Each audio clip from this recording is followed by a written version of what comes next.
চাঁদপুর সরকারি কলেজের পরিত্যক্ত ছাত্রাবাস এখন মাদকসেবী ও অপরাধীদের নিরাপদ আশ্রয়স্থলে পরিণত হয়েছে। শহরের গুরুত্বপূর্ণ বাসস্ট্যান্ড এলাকার বিষ্ণুদী সড়কের পাশে অবস্থিত দীর্ঘদিনের পুরনো শের এই বাংলা ছাত্রাবাসটি বর্তমানে অব্যবস্থাপনা, নিরাপত্তাহীনতা এবং অপরাধমূলক কর্মকাণ্ডের কারণে স্থানীয় বাসিন্দা, শিক্ষার্থী ও সচেতন মহলের মধ্যে উদ্বেগ সৃষ্টি করেছে।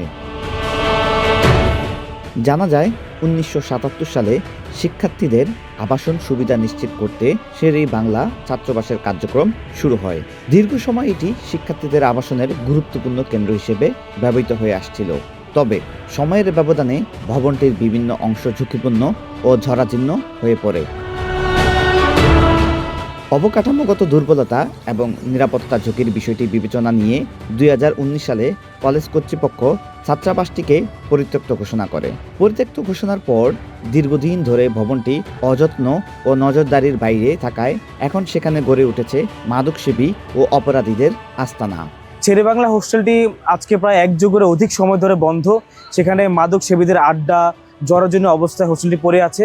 পাশাপাশি শহীদ জিয়া ছাত্রাবাসটি রয়েছে, সেখানেও প্রায় বলা যায় যে জরাজীর্ণ অবস্থা। চাঁদপুর সরকারি কলেজে 2টি ছাত্রাবাস আছে, এর মধ্যে একটি বন্ধ, আরেকটি প্রায় বন্ধ হওয়ার পথে।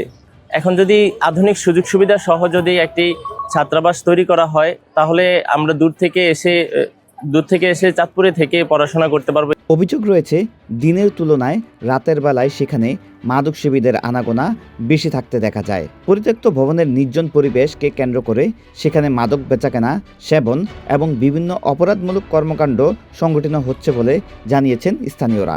শের-ই বাংলা ছাত্রাবাসটা পরিত্যক্ত ঘোষণা করার পর থেকে, বিগত গভর্নমেন্ট আমলের পর থেকে, ওখানে কেউ নেই, এক কোণে একটা মসজিদ আছে। মসজিদটা কিছু মুসল্লি আসা যাওয়া করে, বাইরে কিছু মুসল্লি নামাজ পড়ে।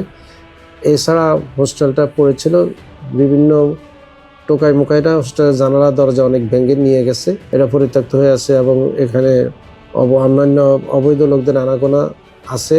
কিছু শুনেছি কিছু মাদকসেবীরা ওখানে যায়, কারণ জায়গাটা অন্ধকার হয়ে আছে।